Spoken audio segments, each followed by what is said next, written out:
Jerry Treñas naghinyo sa IATF nga maaprubahan na ang dugang nga supply sang COVID-19 vaccine para sa mga medical frontliners, senior citizens kag mga persons with comorbidity.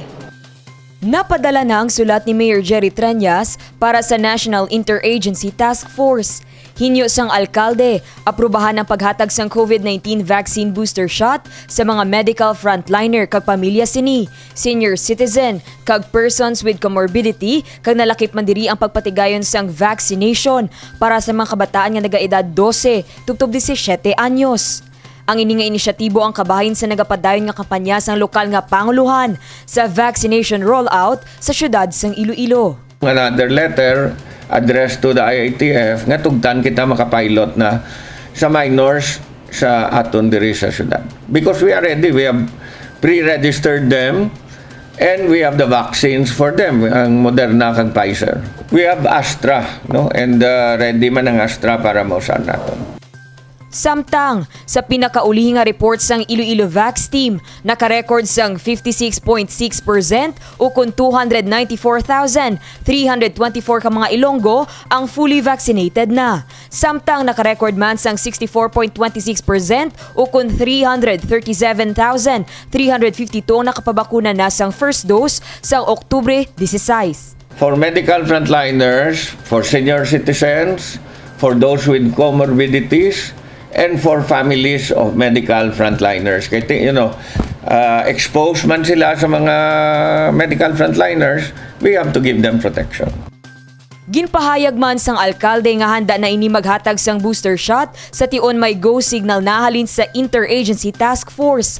Wala man nagauntat ang vaccination rollout sa mga mega sites kag community-based vax sites sa syudad. Kahapon nakarecord ang Iloilo City Government sang 229 ka mga individual na nabakunahan na sang Sinovac vaccine sa Metropolis Subdivision Haro. Dane Raffles para sa Level Up Patrol. Mayor Jerry Treñas nagpasalamat sa bulig ni Vice President Leni Robredo sa syudad sang Iloilo sa tion sang pandemya. Ginpasalamatan ni Mayor Jerry Treñas si Vice President Leni Robredo sa dako nga bulig nga ginhatag sini sa syudad sang Iloilo ilabi na sa tunga sang pandemya. Sang nagligad nga tuig 2020, nagbisita ini sa ginpatukod nga uswag molecular laboratory sang lokal nga panguluhan. Naghatag ang Vice Presidente sa mga kagamitan para sa molecular lab. Pila na dire ang 3,900 kabilog nga mga COVID-19 test kits kag RT-PCR machine para sa syudad kag probinsya sang Iloilo. Si VP Leni nakabulig diri sa aton, no? And I am very happy. She has done a lot for Iloilo City. I'm very thankful. Sanday Mayor Treñas kag VP Robredo ang nag-upod sadto sa Kongreso. Personal man nga kilala sang alkalde ang bana ni VP Leni nga si former Secretary Jessie Robredo.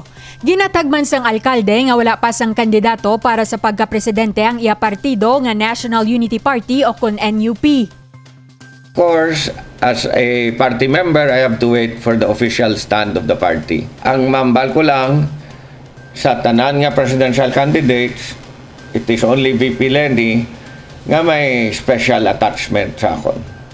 Dugang pa sang alkalde, ang bulig nga ginhatag sang talatapan ni Robredo nangindako nga tikang para sa syudad sang Iloilo nga mapabaskog kag mapadasig ang kampanya batok COVID-19 virus. Divine Singh para sa Level Up Patrol.